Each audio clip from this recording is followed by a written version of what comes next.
बिस्मिल्लाहिर्रहमानिर्रहीम। अस्सलामु अलैकुम डियर स्टूडेंट्स, मैं बशीर अहमद मुबशिर, आपका मैथमेटिक्स टीचर। आज हम मैथमेटिक्स 9th क्लास की बुक में से जो यूनिट नंबर 2 है उसके लॉन्ग क्वेश्चंस को सॉल्व करेंगे।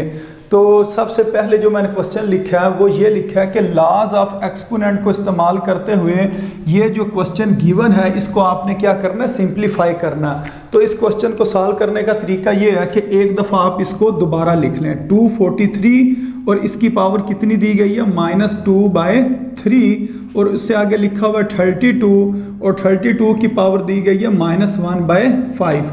ये दो टर्म्स ऊपर लिखी गई हैं और एक टर्म जो है वो नीचे लिखी है स्क्वायर रूट, और इसके अंदर लिखा है 196 और इसकी पावर कितनी है, -1। अब इसके अंदर हमने करना कुछ इस तरह है। सबसे पहले हमने देखना है 243 किसकी पावर होती है। 243 को हम अगर लिखें तो हम लिख सकते हैं 3 की पावर 5।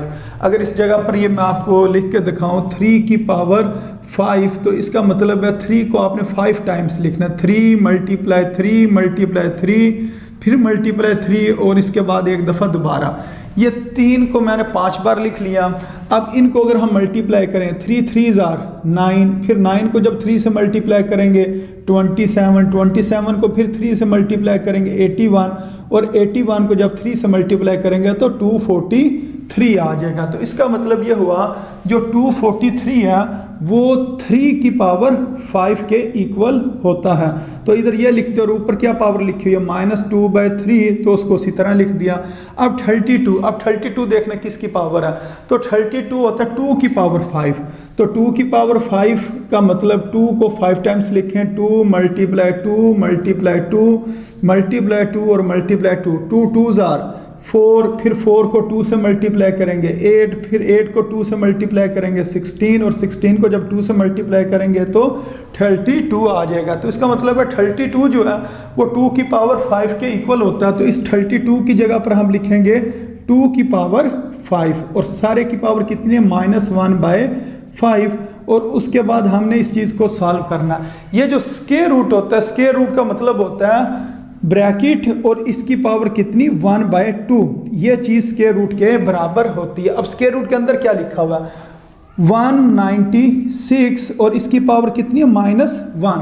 तो इसको हम इसी तरह लिख देंगे। इसको स्क्वायर रूट को हमने कन्वर्ट कर दिया ब्रैकेट वाली फॉर्म में।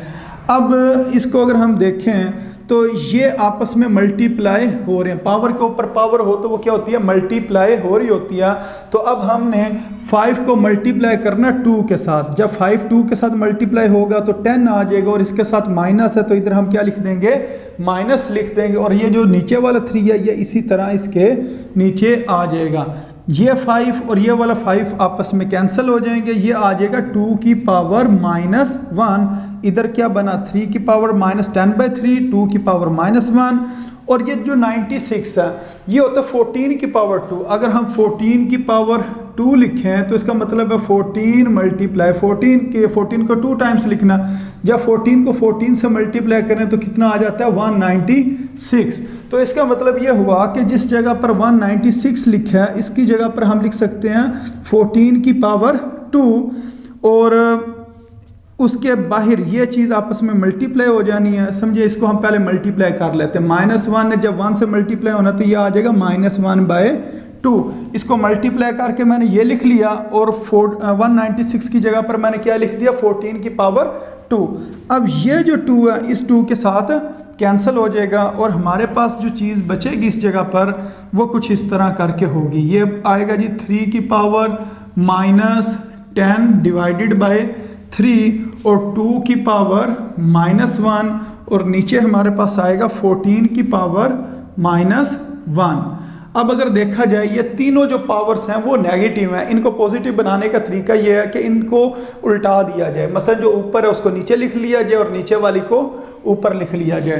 तो ये जो 14 की पावर 1 है ये ऊपर जाकर 14 की पावर -1 थी, अब ऊपर जाकर 14 की पावर कितनी हो जाएगी, 1 हो जाएगी। इसी तरह ये 2 की पावर -1 है, नीचे आकर 2 की पावर 1 हो जाएगी, और ये इसी तरह 3 की पावर -10/3 है, नीचे आकर 10 डिवाइडेड बाय 3 हो जाएगा, वो माइनस जो है वो प्लस के अंदर कन्वर्ट हो जाएगा।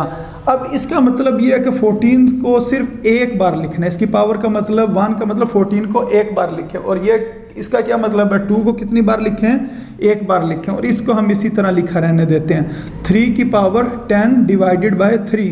अब ये देखें 2 1 जार 2, 2 7 जार 14, तो ऊपर 7 आ गया और नीचे आ गया 3 की पावर 10 बाय 3। अब इधर आपने एक काम करना, वो ये कि ये जो पावर लिखी ना 10 बाय 3, इसको अब इस तरीके से लिख लेंगे, इसको लिखेंगे 7 डिवाइडेड बाय 3 की पावर 10 अंदर लिख लेंगे और 1 बाय 3 को बाहर लिख लेंगे। जिस तरह लिखा ना 10 बाय 3 किसके बराबर होता है, 10 मल्टीप्लाई 1 बाय 3 के बराबर होता है। तो समझे 10 को मैंने अंदर लिख लिया और 1 बाय 3 को मैंने ब्रैकेट के बाहर रखा है। अब इसको 10 के बजाय इसको कन्वर्ट करना है, किस फॉर्म में कन्वर्ट करना है कि जो 3 के टेबल पे आए, 3 के टेबल पर 9 आता है, 10 नहीं आता है। तो फिर इसको हम यूँ करेंगे, इस 10 को लिख लेंगे 3 की पावर 9 प्लस 1। 10 को क्या लिख लिया, 9 प्लस 1 लिखा। अब इसके बाद हमने इसकी जो पावर है उसकी बेस 2 बना देनी, यानी कि एक जो बेस है वो 9 की बेस कितनी बने 3, और एक बार ये जो 1 है इसकी बेस भी क्या बना लेनी है, 3 बना लेनी है। वो हमें पता है कि अगर बेस सेम हो तो पावर्स ऐड हो जाती है। अगर ये बेस सेम हो, इधर भी 3 है इधर भी 3 है, तो एक बार 3 लिखेंगे और पावर को क्या कर लेंगे, ऐड कर लेंगे। ये तो इसके अंदर हमने इसको उल्टा करके लिखा, मसलन पहले हम इस स्टेप से ये स्टेप करते थे, अब हमने क्या किया, प्लस को हमने इस फॉर्म में लिख लिया, बेस वाली जो फॉर्म है उसके अंदर हमने इसको कन्वर्ट कर लिया। अब ये जो पावर 1 बाय 3 है, ये फर्स्ट टर्म की भी पावर बन जाएगी, यानी कि 3 की पावर 9 की भी पावर 1 बाय 3 आ जाएगा, और 3 की पावर 1 है इसकी भी पावर कितनी आ जाएगी, 1 बाय 3 आ जाएगी। अच्छा, इसके बाद हम इसको यूँ लिख सकते हैं 3 1 जार 3 और 3 3 जार 9, ये आ जाएगा 7 डिवाइडेड बाय 3 की पावर 3, और उसके साथ आ जाएगा 3 की पावर 1 का क्या मतलब है, 3 की पावर 1 नहीं होता, और ये आ जाएगा 1 बाय 3। अब ये जो पावर है ये इस जगह पर मैंने लिख दी, तो ये आ गया 7 डिवाइडेड बाय 3 की पावर 3 किसके बराबर होता है, 3 की पावर 3 बराबर होता है 3 मल्टीप्लाई 3 मल्टीप्लाई 3, 3 3 जार 9, और फिर 9 को 3 से मल्टीप्लाई करें तो 27, इस जगह पर आ जाएगा 27। और ये जो लिखी ना ब्रैकेट और साथ 1 बाय 3, ये हमें पता है, यूँ जिस तरह स्क्वायर रूट होता है इस तरह का साइन बनाकर अगर इधर 3 लिखा हो तो इस जगह पर छोटा सा 3 लिख देते हैं, और अगर इधर 2 लिखा हो तो फिर इधर 2 लिखने की ज़रूरत नहीं होती है। लेकिन अगर 3 लिखा हो तो इधर 3, 4 लिखा हो 4, n लिखा हो तो n लिख लेते हैं। तो इसका मतलब ये जो ब्रैकेट वाली फॉर्म है और जिसको पर 1 बाय 3 लिखा है, इसको हम इस तरह लिख कर और इस जगह पर क्या लिख देंगे, 3 लिख देंगे, जिस तरह ये लिखा हुआ, और उसके अंदर क्या आ जाएगा, 3 आ जाएगा। तो ये इसका आंसर है जो इसको सिंप्लीफाई करने के बाद आता है। तो उम्मीद है स्टूडेंट्स आपको इस क्वेश्चन की अच्छी तरह समझ आ गई होगी। अस्सलामु अलैकुम वरहमतुल्लाहि वबरकातुहू।